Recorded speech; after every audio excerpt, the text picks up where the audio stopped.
Hello viewers, welcome to my channel Ronnie Nerd Sciences, and don't forget to like, subscribe and share for more interesting videos. इस video में हम बात करने वाले हैं neuron और न्यूरॉन के साइनैप्स के बारे में।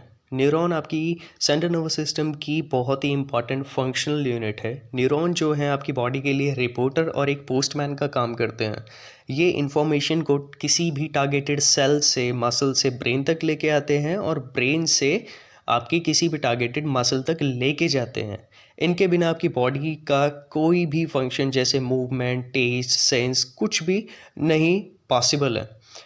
अब ये देखने के लिए हमारे पास एक टिपिकल डायग्राम है न्यूरॉन का। ये है आपके डेंड्राइट्स विद सेल बॉडी और सोमा विद एक्सॉन हाइलॉक। ये है आपका एक्सॉन। इसके साथ साथ ये है आपकी माइलिन शीथ।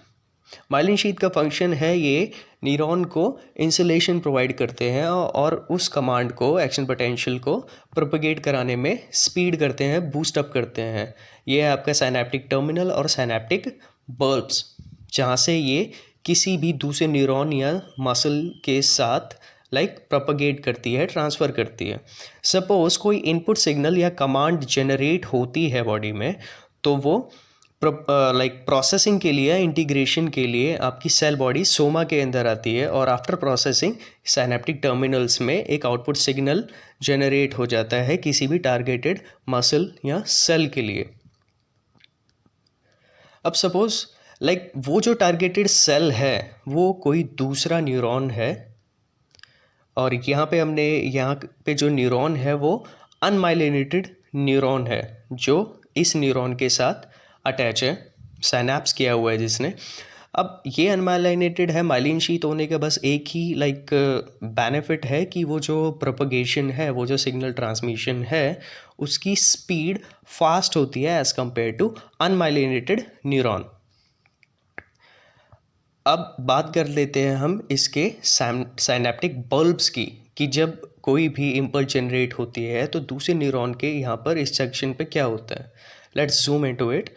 तो हमारे पास इस फर्स्ट न्यूरॉन का ये साइनेप्टिक बल्ब है with pre synaptic membrane on it. Here is your pre synaptic membrane. और इसके साथ साथ हमारे पास दूसरे न्यूरॉन का ये डेंड्राइटिक पोर्शन है, hair like projection with post synaptic membrane. अब साइनेप्टिक जो बल्ब होता है और इसके साथ यहाँ पे जो सेक्शन है साइनेप्टिक क्लेफ्ट, ये वो फेज़ है जहाँ पर दो न्यूरॉन मैच करते हैं, ज्वाइन करते हैं। साइनेप्टिक टर्मिनल के अंदर माइटोकॉन्ड्रिया और कई सारे वेसिकल्स प्रेजेंट होते हैं जिसके अंदर आपका न्यूरोट्रांसमीटर फिल होता है। न्यूरोट्रांसमीटर ही रिस्पॉन्सिबल है उस कमांड को प्रोपोगेट कराने के लिए टू द टारगेटेड सेल।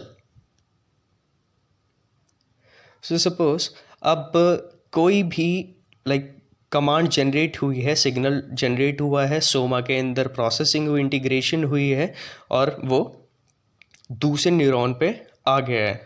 अब उसकी वजह से एक्शन पोटेंशियल जो जनरेट हुई है, उसकी वजह से ये जो वेसिकल्स हैं जिनके अंदर न्यूरोट्रांसमीटर फिल है, वो उस न्यूरोट्रांसमीटर को साइनेप्टिक क्लेफ्ट पे रिलीज़ कर देते हैं और इन न्यूरोट्रांसमीटर्स को पोस्ट साइनेप्टिक मेम्ब्रेन की जो सेल्स होती हैं वो अपने साथ बाइंड करा लेते हैं ताकि सिग्नल जो है आगे प्रोपोगेट हो सके। हालांकि साइनैप्स है क्या? साइनैप्स एक वो साइट है mainly responsible for intracellular communication, मतलब सेल टू सेल कम्युनिकेशन जो है बॉडी के अंदर, ये उसके लिए रिस्पॉन्सिबल है। अब सपोज वही जो फिनोमेना था, एक्शन पोटेंशियल जनरेट हुई और अब ये एक्शन पोटेंशियल जो है अब इस दूसरे टारगेटेड जो न्यूरॉन है इसके अंदर आ गया।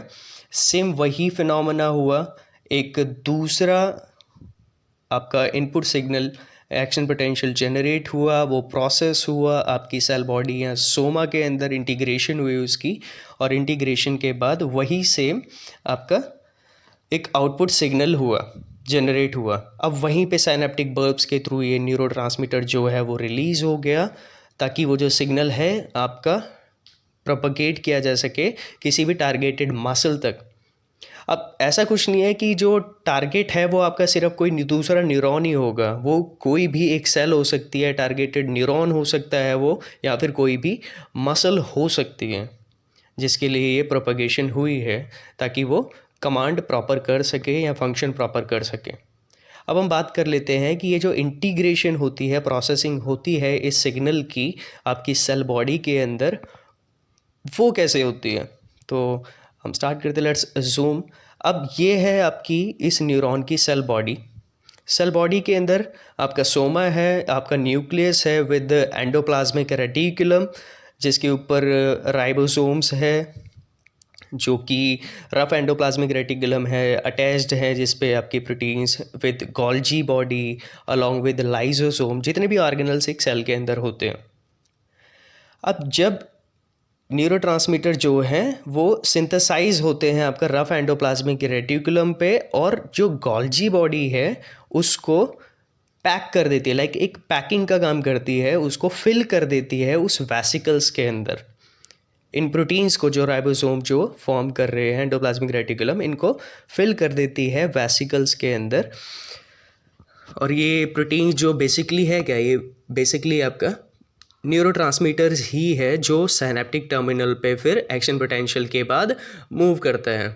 जैसे हमने अभी यहाँ पे देखा, ये है आपका एक टर्मिनल बल्ब। ये थ्रू एक्सॉन जब ये पैक हो जाता है न्यूरोट्रांसमीटर इस वेसिकल के अंदर, तो ये आपका वेसिकल जो है ये टर्मिनल बल्ब पे आता है through microfilaments of cell and through a process of exocytosis. Exocytosis means कोई भी एक चीज़ आपकी सेल से रिलीज हो रही है, बाहर हो रही है, बाहर निकल रही है, दैट इज़ एक्सोसाइटोसिस। एक्सोसाइटोसिस के थ्रू ये रिलीज़ हो जाती है। और जो बचा हुआ जो वेसिकल होता है वो रिसाइकल कर सकते हैं, वो जो सेल है वो उसको रिसाइकल कर सकती है।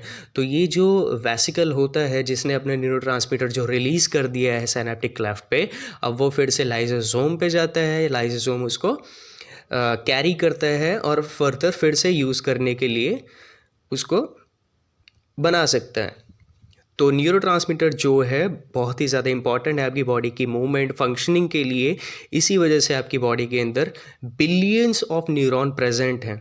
बॉडी की मूवमेंट, हैंड मूवमेंट, टेस्ट, सब के लिए न्यूरॉन रिस्पॉन्सिबल है। Thank you.